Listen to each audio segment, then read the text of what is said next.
keistimewaan orang sholat tahajud. Yang kedua, nanti di hari kiamat, di mana orang itu setelah dihisab, setelah dihitung amal baik dan buruknya, pasti akan diberangkatkan menuju surganya Allah Subhanahu wa ta'ala.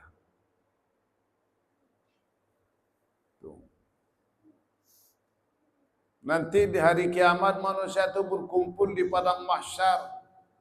Perlu dihitung amal baik dan buruknya. Kalau yang baik kata kemarin apa? Pasti masuk surga. Kalau lebih banyak kebaikannya pasti masuk surga. Tetapi kalau lebih banyak keburukannya akan dimasukkan ke dalam neraka. Itu kemarin saya sampaikan. Fa amma man thuqilat mawazinu fa huwa fi syatir wa amma man khaffat mawazinu fa ummuhu hawiyah wa ma adraka ma hiya narun hamiyah. Orang berangkat ke surga ini enggak ada lagi jalan kecuali satu. Di mana? Yaitu lewat titihan atau jembatan Shiratal Mustaqim di atas neraka Jahannam. Itu. Di atas neraka Jahannam. Jadi enggak ada jalan lagi kecuali satu itu. Gitu. Berbagai macam cara jalannya orang. Nanti. Makanya kalau orang ahli tahajud kata Nabi, yang pertama apa kemarin kalau orang ahli tahajud nanti dari kiamat yusyaru minal qabri abyadul wajhi, dihimpun oleh Allah, dikeluarkan oleh Allah, dihidupkan kembali oleh Allah, dikeluarkan dari kuburnya, wajahnya seperti bulan purna, atau abyadul wajhi, wajahnya bersinar putih bening. Lalu kemudian yang kedua apa? Yamurru ala sirat kalbarkil khatib. Tuh, kalbarkil khatib. Lewat di jembatan sirat kalbarkil khatib bagaikan kilat menyambar. Srip, langsung nyampe ke surga. Dengan kedipan mata aja langsung nyampe ke surga. Tergantung dari amalnya masing-masing. Ada yang jalannya lari, ada jalannya lari. Konon kata Nabi ada yang lari, ada yang jalan biasa. Ya Allah, jembatannya itu enggak sama dengan jembatan seperti jembatan tol layang di Indonesia ini. Masya Allah. Kasya'ri, bagaikan apa? Rambut. Bahkan ada hadis yang lain rambut dibelah tuh 7. Taruh kayak rambut saja. Gimana kalau kayak rambut? Mau lewat seperti gimana kita ini? Ya Allah. Ada yang ngerangkak. Bahkan asyaddu minas sayf, lebih tajam daripada pedang. Ya Allah, lebih tajam daripada pedang. Tajam luar biasa. Kayak pedang yang buat motong sapi itu lebih tajam daripada itu. Udah kecil, tajam lagi. Masya Allah. Kalau nggak punya amal baik, apa nggak jatuh itu? Ada yang ngerangkak, tangannya luka, namanya tajam. Perutnya yang ngerangkak, yang ngesot, perutnya terurai sampai buruk-buruknya keluar. Masya Allah, naudzubillah, summa naudzubillah. Pinggangnya yang jalannya pun juga pinggangnya pun juga sobek-sobek luka karena tajam.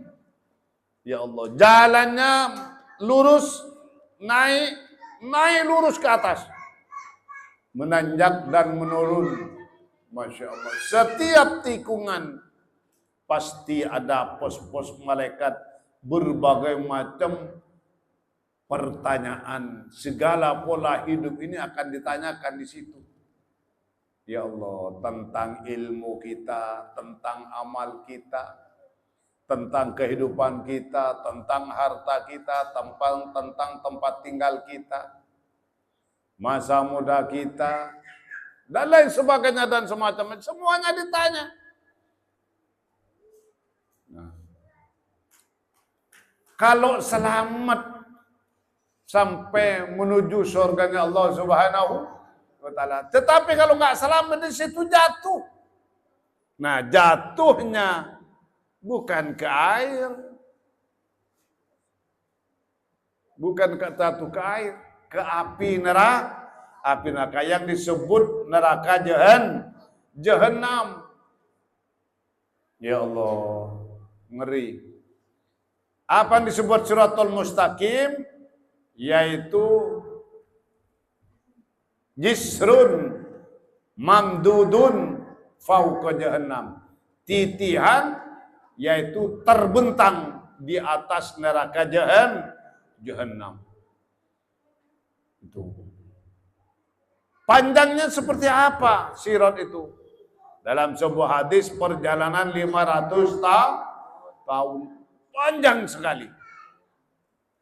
Ya, kalau cuma jembatan dari Cawang, Tol Layang itu menuju Priok, berapa menit itu? Tuh, 5 menit, 10 menit udah sampai. Nah, belok kiri sampai ke bandara tol itu. Tol Layang lewat atas. Itu cuma berapa menit? Nggak nyampe sejam. Nah, ini perjalanan 500 tahun. Ya Allah ya Karim. Ngeri.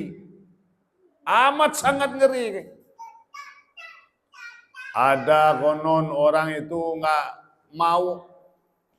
Ya Allah, malaikat saya ini takut. Mau lewat jembatan takut. Bagaimana raung jembatannya? Udah kecil kayak rambut. Bergoyang lagi. Bergoyang. Udah bergoyang tajam. Apa nggak jatuh itu? Pasti jatuh katanya. Sedangkan jatuhnya bukan jatuh ke air, jatuh ke api neraka Jahannam. Nah, neraka Jahannam ini bukan warnanya merah. Bukan warnanya seperti api dunia, tidak. Warnanya gelap, lebih gelap daripada yang gelap. Lebih gelap daripada warnanya pecinya si selang ini. Lebih gelap, lebih hitam daripada aspal yang ada di jalanan. Gelap. Lebih gelap daripada bajunya Ardiwan ini. Gelap. Masya Allah. Na'udzubillah. Na'udzubillah. Enggak mau. Kamu kalau sholat di mana kalau di dunia? Sholat di Masjid Al-Hadi. Al-Hadi oleh Allah. Konon, kalau ahli berjamaah di masjidnya didatangkan oleh Allah Subhanahu wa Ta'ala. Masjid apa saja didatangkan oleh Allah, disuruh masuk ke dalam masjid. Bahkan konon ada di hadis yang lain, seluruh masjid di dunia ini nanti akan dikumpulkan di padang mahsyarnya Allah Subhanahu wa Ta'ala untuk menuju surga. Masjid itu bakal masuk surga. Kata masjid itu, ya Allah, saya nggak mau masuk sendirian, ya Allah. Saya di sini ada jemaahnya, ada orang yang sholat 5 waktu di dalamnya, ada orang yang bangun, ada orang yang memakmurkan masjid. Nah, saya mau bareng-bareng rombongan, ya Allah. Orang yang ahli sholat ke masjid nanti tidak usah ikut titian itu, ikut ke dalam masjid, dibawa terbang sama masjid. Nah, ada juga kendaraan nanti di akhirat. Apa kendaraannya?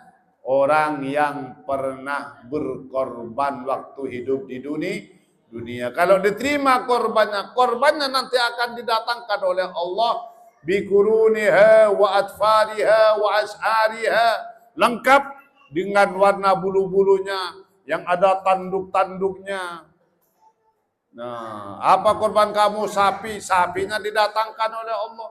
Kambing-kambingnya didatangkan oleh Allah dan diberikan sayap untuk terbang menuju surganya Allah Subhanahu wa taala.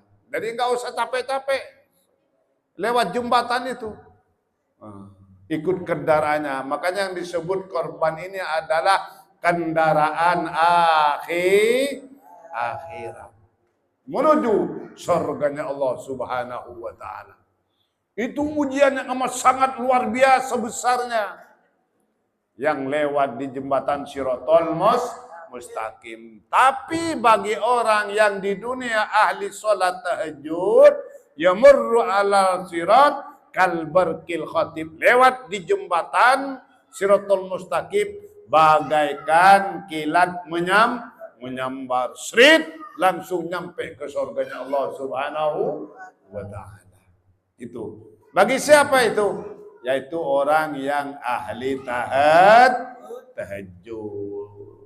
Maka saya sering sampaikan, makanya kita ini kalau ingin selamat, jangan pernah hidup semalaman. Minimal jam 3:30, jam 3 sholat tahajud. Oh, saya nggak bisa sholat banyak. Ya 2 rakaat aja. Yang penting sholat. Habis sholat karena saking ngantuknya tidur lagi, silahkan tidur lagi. Tapi kalau bisa jangan tidur, nunggu sholat subuh dengan berdiri, dengan zikir, baca istighfar. Kalau bisa baca istighfar 1000 kali setiap habis sholat tahajud. Masya Allah, beda lagi itu nanti. Dengan istighfar 1000 itu akan beda lagi. Keistimewaannya sangat luar biasa yang diberikan oleh Allah bagi orang yang ahli beristighfar. Jadi keistimewaan orang ahli tahajud nanti keluar dari kuburnya wajahnya bersinar putih bening. Yang kedua yaitu lewat di jembatan Shiratal Mustaqim, jembatan yang terbentang di atas neraka jahanam, lewat menuju surganya Allah, yaitu bagaikan kilat menyambar langsung nyampe ke surga. Itu keistimewaan yang kedua. Yang ketiga, keempat, kelima, insyaallah minggu depan disambung lagi. Wallahu a'lam bishawab. Mudah-mudahan bermanfaat bagi kita semua. Amin.